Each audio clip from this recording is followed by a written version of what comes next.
Thanks for tuning in to Know Better, Live Best. I am your host, Kari Ginger. Today's guests are chefs at Raintree School in St. Louis. Katie Brown and Andrea Hediger join the podcast and wow our listeners, especially those that are stressed about getting young children to eat a wider variety of foods, may or may not be me, with how fun the entire process from growing to consuming food can be. They touched on so many positive lessons that we can all learn from that I asked Alex Uding to join me after the interview to hear her thoughts. Know Better, Live Best is dedicated to supporting food and health literacy in people of all ages. Our mission is to cut through the misinformation surrounding food, health, and nutrition because we believe that when people know better, they can make the right choices and live their best lives. We are presented by Bytable Foods. They use blockchain and Internet of Things technology to build traceable, transparent food systems because it shouldn't take an investigative journalist to find out where food comes from. Hi, thank you for tuning in to Know Better, Live Best. I am here with the chef and sous chef of Raintree School. And if you notice right here, we're actually in the playscape of Raintree, and Raintree is right behind us, along with this really neat jungle gym. Well, hello, Katie and Andrea. Thanks for joining us today. Hi, thank you.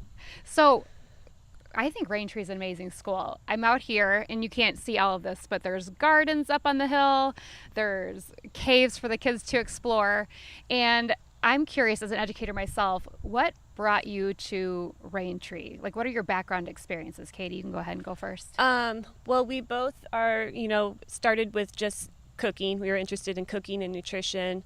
I've always been interested in that. So right after high school, I went to a culinary program here in St. Louis, and I started working in restaurants.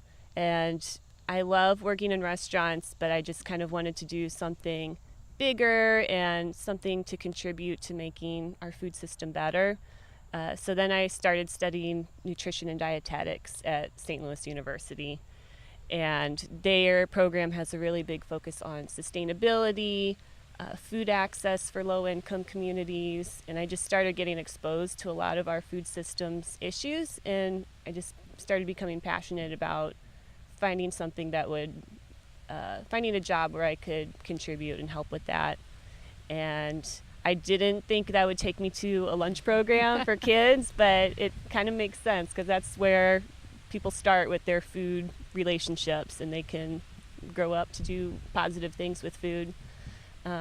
So yeah, I came to Raintree about 5 years ago, and it just seemed like a good fit where I still get to cook every day, but we're teaching kids about nutrition and gardening and the whole food system. Well, you're making a lifelong change in these students' life. I know my own children could benefit from being at this school, but I'll keep working on it. Did you have any experiences when you were young that made you question the food system, or was it through college? I think for me it was mostly through college. I think I had a pretty positive food experience growing up. I was kind of a picky eater, but my mom didn't pressure me or make me eat things I didn't want to. And so I just kind of developed curiosity naturally just as I learned more about nutrition. And in school, you just have to try things if you're cooking it and need to figure out if it's tasting the way it's supposed to. So I just learned to try things and learned that it doesn't kill you if you don't like it. And yeah. Although some kids may think it does. Yeah. Andrew, what about you? What are your experiences? My background is also in nutrition. I went to Bastyr University in Seattle, which is a natural health school, and I majored in Nutrition and Culinary Arts. And they really focus on whole foods nutrition and therapeutic cooking. And I really liked the aspect of cooking for people that you love and just nourishing whoever you cook for. So I worked in a bunch of food industries, but I really was more drawn to seeing who I cooked for and just seeing them enjoy food. I taught nutrition to 5th graders, and I really liked how excited they got about food, and I thought it was really important for them to maintain a healthy relationship with food, just starting young and going throughout the life cycle. So I was always looking for a job to work with kids, and when I found Raintree, it just really clicked with me. I love the organic gardening that we do here, and just seeing the kids enjoy watching the food process too. Our kitchen is very open, so they come in and they see what we're cooking. They ask questions, and I think it's just a good way for them to learn about food and see new things. It's a very healthy experience for them. So you went into college knowing you wanted to be in the food industry. What did you have experiences growing up that brought you there, or just always kind of fascinated you? Yeah, food and cooking always fascinated me. I tried different diets, but I really enjoyed going to a natural health school, and they really focused on just whole foods nutrition, no specific diet, very traditional. And I think that's a good way to look at food instead of, seeing good foods versus bad foods. And I think that's a good message to send kids too. This is fascinating to me because I'm similar in that respect. I've tried probably every diet under the moon. The last couple of years I've been focusing more on just whole foods. A lot of vegetables and fruits and beans, and it's a whole new outlook on how I even look at food. So I'm trying to do that with my own children. So this is going to be really interesting for me. So give me a little bit of background on Raintree. Maybe how long has it been around? Maybe how many students? I think Raintree was founded about 10 years ago. This space we're in right now was built 5 years ago, and the school was always founded on principles of, outdoor education and local sustainable food program. But right now we are kind of in this chapter where we are a forest school. So the students, you can see a little bit of it this direction, is the students are spending a lot of time with their teachers in their classes out in this local wild woodland that we have, and it's just meant to give them a chance to experience their own outdoor space in a really unique way. I think I'd like to go to school here. You can't see everything. I'll take some photos, but right over here it is a forest, and there is so much exploration. The kids are definitely getting out their wiggles here, all while eating very healthy food. So I can only imagine I would think positive change on behavior with students in school, just with, I think, the food that's going in their bodies and the amount they can move around here. And so the ages again of students? Our youngest class is 2 years old, and it goes up to kindergarten, so 6 years old. Oh, how awesome. So your nutrition program here is definitely far different from most traditional school systems. I think we all picture a gym full of tables, and you're served maybe the one or two options that are on the calendar that day. How is Raintree different? How do you prepare foods differently than the traditional school? I think Andrea touched on some of it already. I think it mostly stems from this idea that we want kids to have a really positive relationship with food, and we want it to be open and have them see every piece of their food system and be part of it as well. So that's where the garden comes in, where they get to see things starting from seed up to when it comes onto the lunch table. And it's just sort of an open space. The counter is right where the dining room is, so they can see me and Andrea making things and talk to us. And they see the farmers bringing in the food when there's a delivery. And then we also have a lot of cooking activities where they get to help with cooking as well.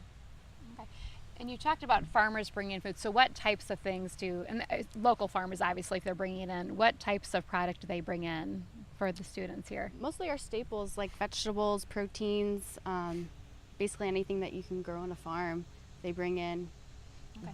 And what are the kids, just tell us what some of the vegetables right now, or even fruits that you're growing right here. Right now we've got some tomatoes going, and the chard's doing really well, surprisingly well considering how hot of a summer it's been. Yep. We have a lot of herbs going as well. Some squashes. We actually have a compost pile here, so when we spread the compost, there's a bunch of little squash Get plants. Some surprises, but coming they're up. doing very well, so it's nice to see that grow. Well, this is health and science, just with breakfast and lunch. So do you serve breakfast? I guess I'm just kind of assuming there. Okay. So do the students have a ton of choice during lunch that day, or is it kind of what you've picked and it just goes on their plate? Are there other options? It's really structured in a way that me and Andrea have planned and prepared this one meal that everybody's sharing. There's no packed lunches from home or anything, so we're really eating as a community this family meal. And usually there's 3 or 4 dishes that day, maybe like an entree and then a fruit and vegetable. And so the kids, they don't have a choice in what we're having that day, but they get a choice in how much they're going to have, whether they're going to try it or not. And I think that's a good way to structure boundaries, where we're the adults, we got to choose a wholesome, healthy meal for you, but you're the child, you have the autonomy to decide what you want to have today and how much. Yeah, and listen to your own body of how hungry are you, how much do you want to have. Well, then the parents, you can really tell, obviously they're sending their children here, but they're really on board just for the health aspect, because they're not sending packed lunches, because that's not part of the school. They're trusting that hopefully, as long as what they're doing at home, I assume, that the school can help them create a positive, healthy outlook on food. Yeah. Because I think it's a big pushback. I know a lot of students, what do they go for? Sugar. But even adults, it's an addicting thing. And so if they can have access to maybe the natural sugars in the fruit that you're providing, and just the healthy vegetables, it goes a long way. As long as you don't make a big deal about those naughty foods that we consider bad, just we have it sometimes. We have cake for snack, and we have sugar sometimes, and if you just have it and don't make a huge deal about it, it kind of takes away that taboo excitement to want it more. Exactly. I think I'm having a little parenting advice for myself and my own children right now, so I'll have to re-listen to everything you said so I can take that home myself. So gardening, I am also a teacher, and I'm with kindergartners. Gardening with younger children, how does that go? It sounds fun, but I'm sure there's a lot of interesting stories. I think they're mostly interested in the fauna rather than the flora aspect. Like, we'll turn over a rock and they'll see roly-polies and get really excited. Or I was tilling soil and they see worms and then they get really angry if I kill a worm. So I think rightfully so. Yeah, they're more interested in action. Yeah, and it makes me think about my gardening experience. Like, maybe we shouldn't till, maybe we should just build the soil by layering things. So yeah, they give a different perspective, I guess, on the garden. They do. Yeah. Sometimes I'll yank a weed out and it's got a pretty flower on it or something, but it's a weed, so I toss it aside and I come back the next day and it has been replanted. They look at it from a child's view. Yeah. Well, you do have to look at it from the child's view, and usually it's just eye-opening to see what do they see, because we forget, we're adults now. We don't necessarily remember exactly what it's like to be 5 and 6, but to just sit there and observe them and watch as you're gardening, you probably do get a whole new perspective on what's important and what you need to teach with the students as you're preparing their food, but also what you're teaching in the gardening. Yeah. So do you have any, there's got to be some funny stories. I'm kind of taking you off guard here, but I loved the flower one. Should we talk about groundhogs? I guess so. Kind of have a groundhog problem. I think we're kind of, we're in a forest. We're a forest school. There's a lot of wildlife around here, so we do have issues with deer and groundhog getting into our beds. And I think, I don't know, the kids have come up with interesting solutions in the past. One class one time took sticks and tried to paint them to look like snakes and put them in their bed to scare away the groundhogs. I don't know if maybe it worked. I'm not sure, but to them it probably helped a lot. I'm sure they saw just a few less groundhogs for the next few days. And then we had one class who, once they realized that we were, trying to deter animals from coming in, they were a little offended and thought that was mean. And they actually started a smaller garden on the side building for the animals, and they called it Creature Garden.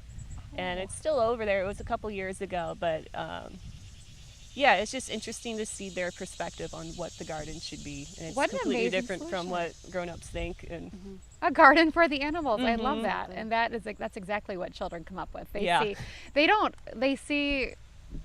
can see more. We're so black and white, I think, as adults sometimes, and kids can just see a bigger picture. Like, why can't we just make food for the animals, and so they stay away from our food? Because of course that's what animals would do, but I still think that's a great solution. So you're providing a great experience with food, both of you, for the children here at Raintree. How do you encourage the teachers, obviously here, and then the parents of the students to help at home with the healthy aspect of food, just the outlook overall? I think we try to draw from the evidence-based practices and look at the research of what works well.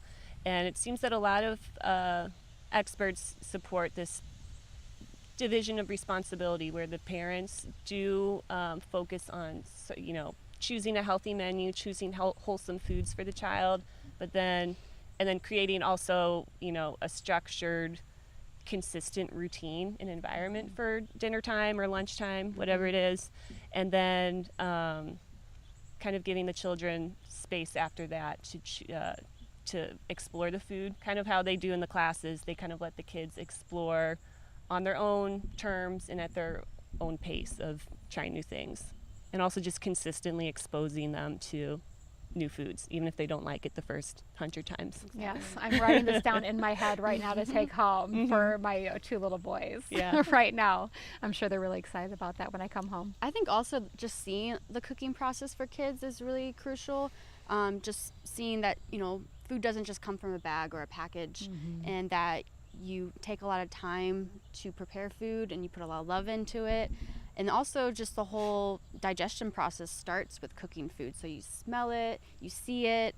I think kids get really excited when they watch food. There's actually one little boy that loves to watch cooking shows.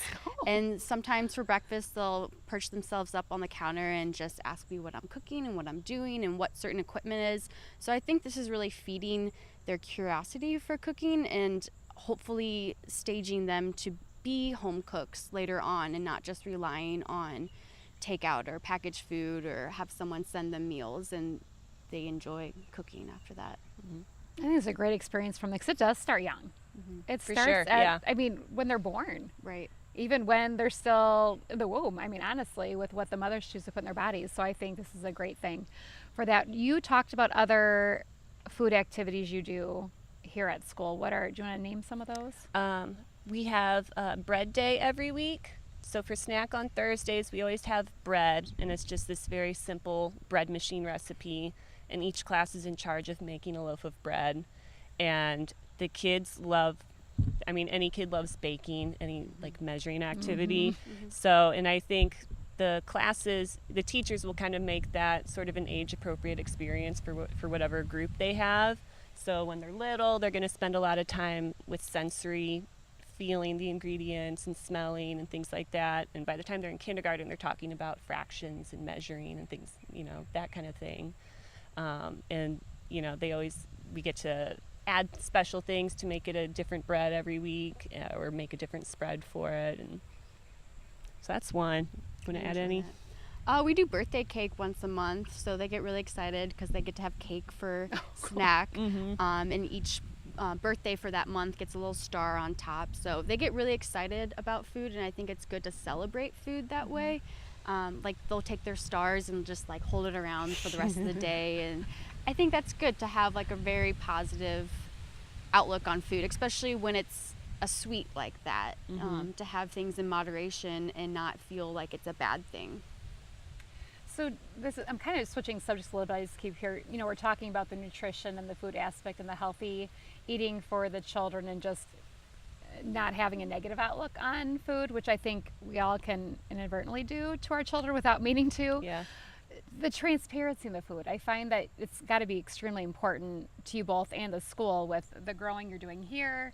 You bring in food from local farmers so you know what's going on with what they're putting into the food. And then earlier we were talking and you mentioned that for foods that aren't in season, you actually have a farmer that you know of in California that sends food. So why is the transparency so important to you both when it comes to our food system? I think it just helps. It makes food feel more like a community, I think, and it helps with your relationship with the food and with food attitudes through your whole life. And yeah, do you want to? Well, just with our garden, each class has their own plot. So when they grow rainbow chard and we have it for lunch that day, they get really excited and they're more inclined to try that. So I think just the connection to the earth and knowing that they grew that and we're a part of it is really important. And then, seeing the farmers bring in the produce and they get to know the farmers, or at least the people that are bringing it in, and they know that food just doesn't come from the grocery store that way. It actually comes from a farm. And that's really important to understand that. I think with our food system we have today, where it's just so anonymous where the food came from, I think we're just all becoming really afraid to eat any, what's making me sick, what's bad for me. It seems to change every year with, a new diet. And so I think we just need to, I think it's helpful to just get food from someone you're friends with, someone that you know, or grow it yourself, and you can just feel more confident in eating what feels good to you. And Right. As adults, it probably just feels, it's got to be a great feeling just to put that down for the students, knowing where it came from. You're not too concerned. Things can always happen, we know that, but the most preventative it can be, the better. And the kids, they're probably not too worried exactly where it came from, because they probably aren't aware of what can happen with food. But right now they're building, and hopefully in the future they'll continue to ask questions and want to know what's best for it. And we're outside, luckily, so the sun's coming right here, which I do love the sun, but it's starting to come over. So are there certain dishes the students ask for over and over again that you make? Oh, that's something people always ask me, and Yes. All of them? Just great Well, chefs. I feel like bread day they're always really excited for, and it's probably because they make it, but they like the spreads. So they'll always ask if there's jam or pizza sauce on there. I guess generally they like the comfort foods. Like we'll make roll-ups with beans and cheese, and they really like that, and casseroles and soups. They like soups. yeah, there's surprisingly more and more parents telling me that, oh, my kid loves your soups. The soups are the best, which I would never have touched as a 4-year-old, but Me either. that's great. That is great. So I guess with that, you brought up parents asking or talking about the foods they like. Do they ask for recipes from you for home? Yep. And I'm sure the kids go home saying, guess what Chef Andrea or Chef Katie made me today. Right, yeah. Yeah, we have a lot of people ask for our fish taco recipe, different soup recipes. Got Sloppy Joe the other day. Oh, yeah. And I asked about that. The kids surprisingly will embrace a lot of the vegetables we put out. So cabbage and cauliflower. So I get a lot of emails from parents just saying, what did you do to make my kid like cauliflower? How did you do it? And we just a lot of times we just roast it with In the olive oven. oil and some seasoning. It's super simple, but I think peer the kids like pressure it. is involved in that. Yeah. When all the kids are eating the same thing and one kid really likes it and they start cheering about it, the other children are more inclined to eat it, and then they find out they enjoy it, so they tell their parents, and then they're baffled about that. I would be if my child came home and said he wanted cauliflower. I'd be like, where'd you have that? Yes, we'll have cauliflower every single day, every single day. So you're already changing these children's life. Do you have a hope for the future for maybe all schools, or something that you would like to see more schools maybe start smaller with, if it was possible? We got to dream big. Yeah, I hope so. And I think a lot of bigger schools, we're kind of small and can do a lot of things more detail oriented, but I know a lot of schools are starting to embrace the local food movement and trying to put more wholesome things on their menu. So I think we are on a good start. It's and hopefully, what I like about Raintree is there's a big focus on citizenship, and the kids here are learning not only to love the forest and love the garden, but to take care of it, and to do projects and have some power to make changes. So I hope by the time they're grown-ups, they can fix a lot of our problems for us, and they'll have the passion for it and the tools to do it as well. Well, you're both creating leaders here for sure, with the children to hopefully, down the road do something with that. It's probably already spilling over into like their friends, with what they tell their friends that maybe go to a more traditional school, like most children, that most children do. So I've got to ask, I asked about the kids' favorite dish. What about yours? What's your favorite? My favorite? To make or to eat? Both. Let's do both. Okay. Do you have any off You the go. top of your head? No. You go. I generally like the soups just because we make our own stock. So I think the kids enjoy that aspect of, we don't just pour a bottle or a can of stock in there, and they can really taste that.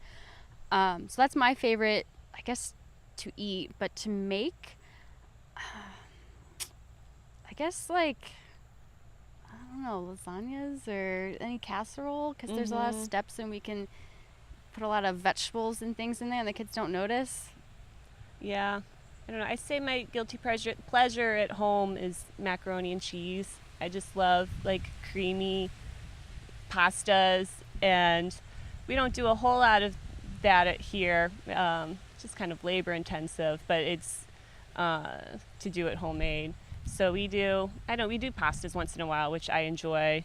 I think I enjoy making the soups a lot because you get to season it, add whatever sounds good that day. Make it your own. Yeah. So if you had one big takeaway for the listeners today, we could have moms and dads out there with little children like myself that are pushing food. And after talking with you, I wonder if I'm pushing a little harder than I should. But what would be their big takeaway today, or something small they could start right now? Well, my wish for parents is that they just feel less scared and don't worry as much, and just know that if you're serving food that you feel good about and are patient with your kids, then they will eventually warm up to it. And it's not just about getting them to eat this vegetable on this plate today, but laying groundwork for them to have a positive relationship with food for their whole lives. So something I think about a lot is that these kids won't always be at Raintree. They're not always going to have this preset meal that me and Andrea planned out for them. They're going to go to another school and have more autonomy to make choices. And then they're going to go to college and have complete autonomy to buy whatever food Mom and Chef Katie wouldn't let them have. And so I think just fostering a good relationship now so that they can make those choices on their own for the rest of their life is what I would wish for parents, is just relax a little bit and just Let the kids be patient. Yeah. I would like to add more variety to children's meals and just have them explore different foods, and then the parent also be a role model and show that they enjoy the foods, different things, or try new things as an adult, because a lot of adults eat the same things too every day. So having more variety and then not being afraid to explore. Those are both great points. Cooking a lot Cooking more too, right. Being more involved as a family and cooking together is a good influence on a child. Well, those are two takeaways I can definitely do. I'll get the boys in the kitchen a little more. They do love to measure and dump things in a bowl, so I just need to get them in, I think, more with the vegetables, and just at least just put it on their plate, like you guys said, to have it visible, and they can at least get the smells, and eventually maybe they'll be a little more adventurous and not to push it. Well, I really appreciate you both being here with me today. I think I'm going to check out the school a little more before I leave, but I think you've left our listeners with a ton of great information for themselves and for their children if they have it. So thank you so much for joining us. Thank you. Thank you. It was fun. Hey, well, hopefully everyone enjoyed that podcast with the chefs for Raintree School. I know that I had a ton to take away from what they had to say about growing food and the process and making it comfortable for kids. So I actually asked Alex Uding to come back on. So Alex, thanks for joining me today. Hi, thanks for having me. I loved the podcast, and I'm so happy we'll get to talk about it some more. Yeah, thanks. Me too. So I related a ton, not only as a teacher of young students, but also just with my own children and the battle for getting them to eat healthy food, which some days I'm proud and some days I'm not so proud. But like I said, it's a process, and as long as we care and work in the right direction, I think that's great. But what I really noticed is they encourage the process of growing food and just having a healthy relationship with food. And I've been working on it with my own children. They love the process of growing the food. They love bringing it in, but they're still like, yuck to the food. But I think it's just one of those things. We'll just keep putting it on the table, and hopefully in time they'll get used to it and they'll be willing to try more things. But do you notice this with I'm trying to think of your clients, do you talk about nutrition a lot with them, or how to have a more healthy attitude towards it? Does that come up with you at all? Absolutely. I think especially since I also work with a lot of younger clients, nutrition does become important. And how do you fuel your body so you can perform really well? And I hear all the time, but I don't like these certain foods, or I can't Mhm. eat these certain foods because I have allergies. So how do I get my nutrients in the right way? And I think it's exactly what you were talking about and what they were talking about is the exposure of the process can help us experiment with it a little bit and find the avenues that work for us. So I think when we invest in something like growing the food, we know where it came from. We put our heart and soul in the process of making sure it stays alive, watering it, then picking it, and then putting it on our table. We want so badly for it to turn out great.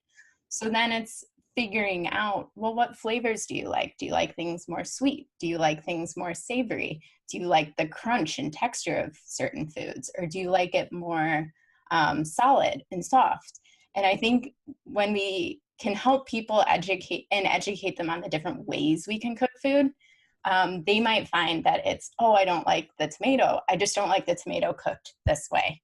And so I think it's opening people to some of the ideas of there's so many ways to cook food, and food's amazing because it's a blank slate. You can do whatever you want to it, and you get to invest yourself, your likes, your dislikes, and formulate something you really enjoy. So I work a lot with some of my kids coming up with recipe ideas and trying different things to see what their likes are. And then they can make choices for themselves and feel empowered. Like, I know what I like to eat now. I know what I'm eating is healthy and it's going to help me perform and do well and kind of reach the goals they want. Because most people, the goal isn't like, oh, I want to eat a really healthy plate Right. per se when you're 12 years old. Like, No. you don't care about that. But you care if you're doing well on the field and helping your teammates and stuff like that. So if you can figure out ways to feel really well, and use that time to kind of figure out what your interests are, those are skills you can take with you then the rest of your life, which is really neat too. And I think that's what's so special about the school is they're giving kids the opportunity to learn some of these tools that will last a lifetime. Well, those are great insights too. And what I liked, just the vocabulary you used, because the teacher and me, I'm like, what a great vocabulary lesson for children to describe their foods in those ways instead of saying like, that's a zucchini, that's a squash, that's, all these different types of food. Tomato, they can actually describe like, oh, I like the sweet taste of that, or I like how it's crunchy, or I don't like that one, that's soft. And I think having kids take ownership instead of saying, I don't like that. Okay, that's fine. Why don't you like that? What about that don't you like? And it's finding other ways to put it in. My middle child, he's funny. So we grow zucchini. As you noticed earlier, they're quite large in the background. If you could see my little fruit basket, we might have let those go a little bit long. That's all right. We're working on the process of growing in our backyard. But he'll say, Mom, I want a zucchini right now. I know that's not what he actually means. So I'm like, okay. So I start cutting one up. He's like, no, not that zucchini, the muffin. I'm like, oh, it goes into zucchini muffins. Okay. So that's how he can find it. But I just thought that was a great idea just to get kids talking about it and take ownership of their own food. I think that's just half the battle sometimes. And, Yeah. Oops, sorry, go ahead. no, go ahead. And I think sometimes in life, that's a big barrier for a lot of people is either we go in with the preconceived notion that we don't like something or we're fearful of something, or because something's in the unknown, we want to stay away from it. And so I think even sometimes not only nutrition, but like exercise. Sometimes people had a bad experience with running and they think that's their avenue into being fit. And it's like, there's so many other options there. Maybe running isn't for you, but what if you tried hiking? Or what if you tried kayaking or swimming? Like there's so many different avenues. And so sometimes the process is experimentation, but then that lets you develop some habits and empowers you in figuring out either things you don't like and it'll steer you to what you do like, or it'll make you discover new things you like and then continue that path forward. So I think it can happen for kids. I think it's related to adults. I think it's nutrition. I think it's everything else. I think appreciating the process and figuring out what works best for you is a really good lesson people can kind of take when they're facing a challenge or facing something that makes them uncomfortable, and taking that step back to say, well, why don't I like that? What sensations is it giving me that doesn't make me like it? Mm-hmm. I think you have like insight into my life currently, right now, not just with nutrition. But like you said, the exercise, like, oh, try hiking or try these different things. You can get scared sometimes if you had a bad experience. And most listeners know that I've had a lot of issues with back pain, and I did have back surgery. And since then I've really tried to change my diet and do things that work well for my body. But I'm scared. I actually went and saw a physical therapist last week per your advice when we were having our side conversation, and happy I did. And just getting out there, not being scared, because what good is life like that? It's like finding things that work for my body, that where I feel good. And same thing with nutrition. Oh my gosh, years ago, I probably ate some vegetables, but now it's like I've grown a liking for them. And so I'm taking that and trying to use that, like the mindset for my kids. I'm like, Kari, don't worry. You have a long way to go. Your oldest might be scared of vegetables right now.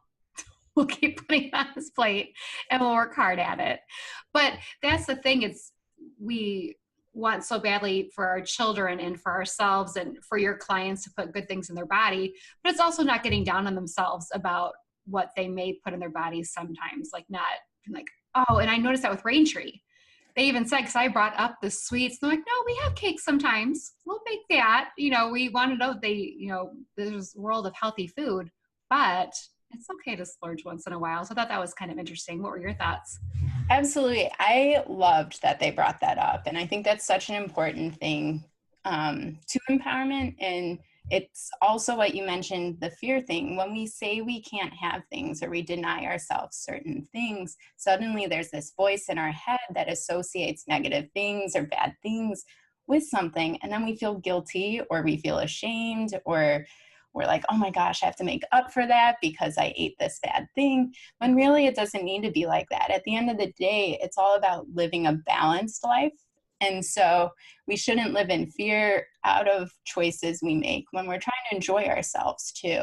I think as a physical therapist, I see this a lot. It can be a very potentially hard situation. We're telling you how to move your body. And sometimes there are positions and things that we want you to become aware of, but we don't want you to be afraid to move. We want you to feel empowered to move again. And so the word choice and how I tell you to explore the world again and how to move through the world again becomes really important. So to me, there's no position that someone should ever fully avoid, because life happens. There are going to be situations where you get in a bad position. Is it optimal? Do I love it? No. But you know what? You're resilient. If I've done my job, and you feel good about you and you're strong and you're resilient, you're going to get through that position. And then you're not going to go in panic mode of, oh my gosh, I did this thing. Am I okay? I'm not sure. Do I need to call Alex? You feel good. You're not then living a fearful life. Like you said, you're going out there and doing things that you enjoy. And it allows us to be in the moment when we're not afraid of what we're doing, because we know that we are capable of doing it. And so whether it's nutrition, moving, there's so many other things too that can apply to. But I loved that they teach their kids that from a very young age. And because I think it's such a strong lesson to learn, especially in the food world, because there's so much information out there. And we hear there's so much negative talk around food and body image and what bad foods are. And so I think if we can teach our youth to appreciate that it's okay to have things, it's all in moderation, and it's all about balancing it, I think we're really serving them well and setting them up for a successful future. Well, and they'll be willing to try things when they don't see it as a negative. Like, yeah, oh, I want that cake now. Is mom or dad, are they going to be upset? No, we work hard and we eat that, but we want to say, okay, well, we want to really make sure that, we're also eating our fruits and vegetables, or, we're not having cake every single day, if it comes up, or, I don't know. I just don't want my kids to ever worry when it comes to food, because as you get older, even it's younger these days, that body image, the negative talk that you might even give yourself. It's like, you wouldn't say that about someone else necessarily, but you have no problem saying it about yourself. And, I really want to work hard on that with my children and just anyone that I come in contact with, because it's a real thing. And it starts young with this food. So Raintree, like you said, did an amazing job of not, denying themselves things. They had all these great foods, but like I said, it's the process and enjoying it together, which I think will then help them in turn eat the fruits and vegetables also. So So they promoted learning strategies within food. And I know if I would have spoke to some of their teachers there, I think it would have, we would have seen it in the classroom as well when it came to reading and math, and even gross motor skills.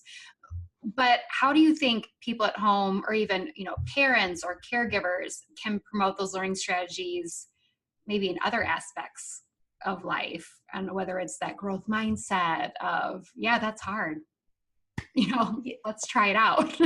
Absolutely. I think a big piece is it's great to have goals. We learn from a young age how important they are. They give us something to work towards and strive for. I think with goals, it's really important to keep in mind that those big, glamorous goals aren't always in our hands. Some we will be able to control and have success with, and other times we won't reach our goals, and both can be okay. And in between the big goal and where you are today are process goals. And so it's, what can I do right now? What can I control today that will help me get to the big glamorous goal? And I think sometimes those process goals kind of get shoved away because they're not pretty, they're not flashy. Nobody cares if my goal is to run a marathon. Nobody cares that I'm going to strive to sleep for 8 hours of sleep every single night. No one cares about that goal, but it's that goal and all the little goals in between that are going to build my habits, that are going to make me more resilient, that are going to make me stronger, that will eventually set me up, hopefully, for my best chance to achieve that big goal. So I think it's taking a step back and reflecting, what can I do now? What do I want to accomplish right now? And how will those efforts get me to where I want to be? Because that's where we build our kind of tools that we turn to and our resiliency and that growth mindset. Then when something doesn't go right, we don't panic. We just learned, okay, that strategy wasn't the best for this situation. So what's a different strategy I can try? And then with that consistency, I think then bigger goals become easier to achieve because we have more options on how to find them. So I think it could be related to schoolwork, goals career-wise, goals fitness-wise. It's a really nice avenue, I think, to setting us up for success. Oh, absolutely. I think the bigger goals, sometimes if we let it, can be almost too overwhelming. And so when you break them down, it almost seems more achievable. And if you have a little slip up, whether you're trying to lose weight to be a little healthier, whether, like you said, you're trying to advance in your career and maybe things just aren't going your way, it's to not look at it as a failure, but mistakes are something we can learn from and then push forward. Because I'm currently, I'm sure most of us are, my overall goal is just a healthy body to be around for my children as long as I can, and for me to have the best life I can have. But I'm also trying to lose weight for my knees, my back, and everything else. And I think sometimes I'm just like, oh, I thought I'd be further along by now. But I think how far I've come with my nutrition and things I'm not putting in my body that I used to put in my body on a regular basis. And I just have to take a step back and think, no, you've come a long ways. And I think it's just, promoting that within myself and having that self-talk, like, yeah, you've made mistakes, but look at all these positive things you've done. And I think that's just a positive thing to do with yourself and children at a young age, so they get used to it when they're older.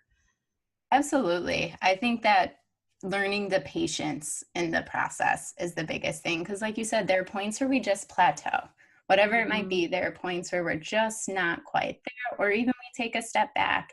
And then it's remembering when that step back happens, look where you came from. Like, I think it's always so important to remember where we were, and that's easier to forget than where we want to be. And I think especially as we get older, our goals become a little more broad and a little more vague. So I just want to be healthy. That could mean so many things. And it's, how do you even hold yourself necessarily accountable to all those things and what it might mean? And so I think it's giving yourself the credit, like you said, to say, hey, these are the things the changes I have made. And wow, I did a really good job making those changes. And now I don't have that whole list of stuff I need to take care of. I can tackle different ones now and add it to what I've already done, and then see if that moves you further along. So I think it's easy to give up.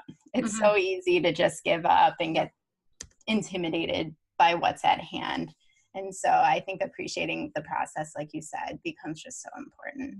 And you're spot on that. And hopefully the listeners are just hearing the positive attitude that we obviously, you can tell you give to your clients, but just, the listeners now that don't give up no matter your goal. It doesn't have to just be food from Raintree, but that's what they're promoting, I think, is to step outside, because this is not a typical school. I mean, I'm a teacher and this would be great. It's just, it's not currently right now possible everywhere we go, but you can tell they encourage those risk taking, just like I do as a teacher.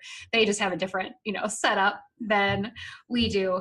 And so the kids there are getting that exposure of food, and probably, I'm sure, other experiences too. If you've been on their website, you can see kids climbing and doing different things we don't always see.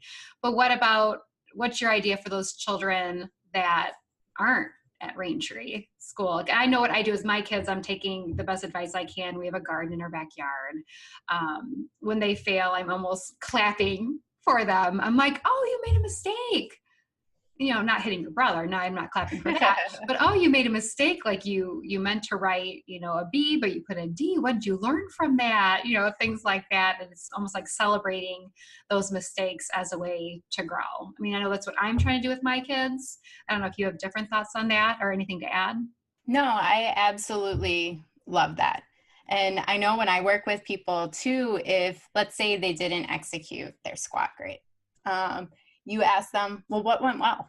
Mm-hmm. Okay, it didn't look exactly what you wanted it to look like. What went well, and what do you want to change for the next time? Not what did you do wrong? What was bad about it? What do you want to change? And then it's like, oh, I guess it wasn't that bad, or okay, I know that I got this and I should feel really good about this. And what's the next step then? And so it's not discouragement, but it almost gives you that chase. You want to change because you feel comfortable making mistakes. So by encouraging your students like that, they know that there's not a reason to feel bad about what happened. And I think that's what's most important. And I think certainly as parents, as coaches, as other professionals, as much as we can encourage our students, our kids, whoever it might be, that we don't care what the end result is. We care that you learn.